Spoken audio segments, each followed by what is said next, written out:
King James I of England was a fascinating man. He wasn't your typical dashing monarch from a storybook. He was incredibly clever, a scholar who wrote books on everything from witchcraft to the divine right of kings. But, he was also deeply emotional, often feeling isolated and misunderstood in the snake pit of the English court. He had a wife, Anne of Denmark, but their relationship was more of a duty than a deep connection. James craved affection. He longed for someone he could trust completely, someone who would offer genuine friendship and love. He had a habit of collecting handsome young men around him, showering them with titles and affection, but none had truly captured his heart for long. The court was a lonely place for a king who wore his heart on his sleeve. Into this world of political intrigue and emotional emptiness stepped a young man named George Villiers. In 1614, George was just 21 years old. He wasn't from a top-tier noble family, but he had one undeniable asset. He was breathtakingly beautiful. His supporters, who were rivals of the king's current favourite, made sure George was placed where James couldn't miss him. They dressed him in the finest clothes and taught him how to dance and carry himself with grace. The plan worked perfectly. The king, known for his appreciation of male beauty, was immediately captivated. He saw something in George beyond just a pretty face. He saw potential, a spark of life and charm that was missing from the stiff formalities of his daily life. The king's attraction was immediate and powerful. He felt a pull towards George that was different from his previous infatuations. James wasn't just looking for a courtly decoration, he was searching for a soulmate, a companion he could mentor and mould. He nicknamed George Steenie, a reference to St. Stephen, who was said to have had the face of an angel. This wasn't just a casual pet name, it really revealed the depth of the king's feelings. He saw George as something pure and almost divine in a world that often felt corrupt and cynical. For James, this young man represented a fresh start, a chance to pour his affection into someone he believed was truly special and deserving of his royal favour. The English court watched this new relationship blossom with a mixture of curiosity and alarm. James began to spend more and more time with George, teaching him about politics, art, and the ways of the world. He was like a proud father and a devoted lover all at once. The king saw himself as a sculptor, and George was his perfect block of marble, ready to be shaped into a magnificent work of art. This intense focus on one young man was a clear signal to everyone at court. A new star was rising, and the old guard, the established noble families who had held power for generations, began to feel a chill wind blowing. They knew that a king's favourite could change everything, and George Villiers was clearly destined for greatness. George Villiers' rise to power was nothing short of meteoric. It was faster and more dramatic than anything the court had seen before. King James didn't just give his beloved Steenie a pat on the back. He showered him with titles, lands, and immense wealth. Within a few short years, George went from being a minor country gentleman to the Duke of Buckingham, the highest rank a nobleman could achieve outside of the royal family. He was made a Knight of the Garter, Lord High Admiral, and was given control over vast amounts of royal patronage. If you wanted a job, a title, or a favour from the king, you soon learned that the only way to get it was through George Villiers.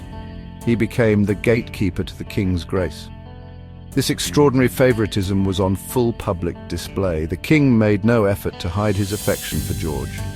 They were constantly together, openly holding hands or leaning on each other's shoulders. James would gaze at George with open adoration during state functions, much to the discomfort of foreign ambassadors and traditional English nobles.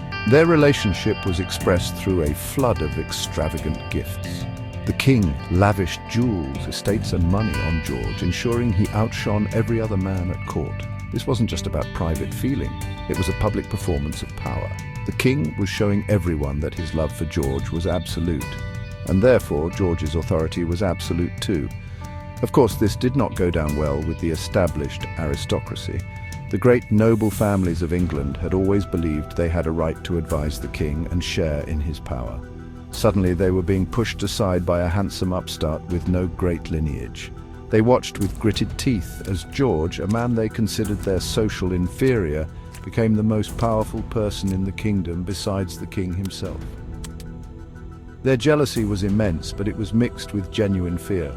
They saw George's influence not just as an insult to their pride, but as a danger to the stability of the realm. They felt the natural order of things had been turned upside down. The letters that passed between James and George revealed the true depth and complexity of their bond. These were not just formal notes, they were passionate, emotional, and deeply personal. James often addressed George as his sweet child and wife, and signed his letters as "thy dear dad" and husband. This language was scandalous. It blurred the lines between father and son, friend and lover, subject and sovereign.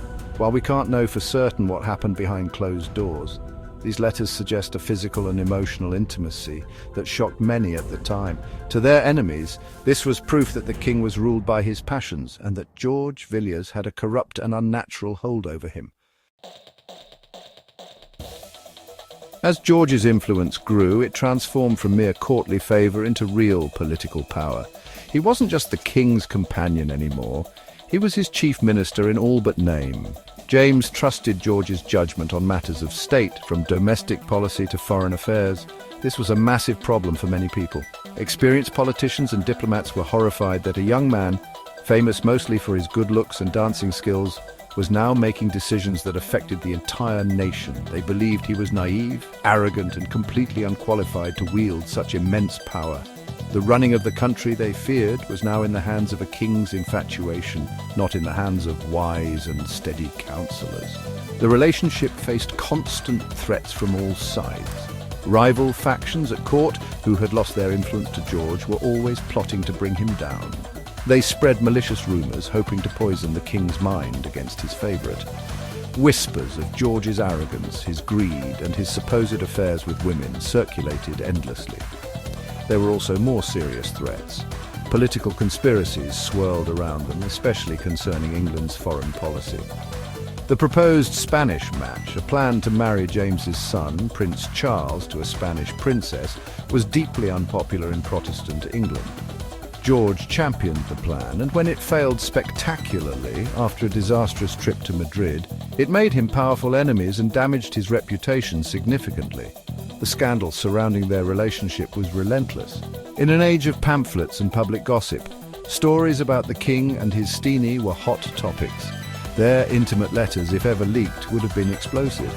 Critics portrayed their love as a sign of moral decay at the heart of the kingdom. They argued that the king's unnatural affection for George was a weakness that endangered England. This wasn't just about private morality, it was about public image and national security. A king who could be so easily swayed by a beautiful young man, they argued, could not be trusted to protect the interests of his people. The love that James saw as a divine gift, many of his subjects saw as a national disgrace. Despite the pressure, the bond between James and George remained incredibly strong, perhaps even strengthening under the strain.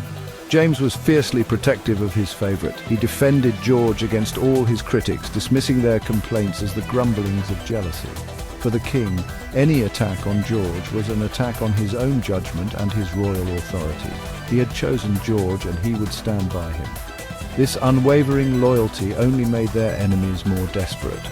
The more the king protected George, the more convinced they became that this favourite had to be removed, not just for their own sake, but for the good of the entire country. The stage was being set for a dramatic and violent conclusion. The final years of King James's reign were marked by his declining health. As the king grew weaker, George's power became even more absolute, and he formed a close alliance with the heir, Prince Charles. In March 1625, King James I died, with George Villiers by his bedside. The king's death was a profound blow to George. He had lost his dear dad and husband, the man who had plucked him from obscurity and made him the most powerful man in England. While he remained in favour with the new king, Charles I, he no longer had the unconditional, almost worshipful love of the monarch to protect him. The shield that James had provided was gone, leaving George exposed to the cold winds of political reality and the hatred of his many enemies. Under King Charles I, George's fortunes began to crumble. His political and military decisions proved disastrous. As Lord High Admiral, he led a series of failed military expeditions that were both costly and humiliating for England. His enemies in Parliament, who had been held at bay by King James, now saw their chance. They blamed George for every failure and accused him of incompetence and corruption. They tried to impeach him, and public opinion turned viciously against him. The man who had once been the dazzling star of the court was now widely seen as the source of all the nation's problems. His charm and good looks could no longer save him from the consequences of his political failures. The end came suddenly and violently. In August 1628, while preparing for another military campaign in Portsmouth, George Villiers, the Duke of Buckingham, was assassinated. His killer was John Felton, a disgruntled army officer who believed he was acting for the good of the country. Felton saw himself as a patriot, striking down a tyrant who had led England to ruin. George's death sent shockwaves through the kingdom. While King Charles was devastated, many people in the streets of London openly celebrated. The man who had risen so high had fallen in the most brutal way imaginable, a victim of the very power and fame his relationship with King James had given him. The story of James I and George Villiers continues to fascinate us today. It forces us to ask compelling questions about the past. Was this a genuine love story between two people who found solace in each other? Or was it a masterful case of ambition and manipulation by George? Perhaps it was a complicated mixture of both. Their relationship reminds us that history is not just about politics and battles, it's also about human emotions, love, and personal connection. It shows how the private lives of rulers can have huge public consequences, shaping the destiny of nations. Their scandalous, passionate, and ultimately tragic story is a powerful reminder that love and power make for a volatile and unforgettable combination.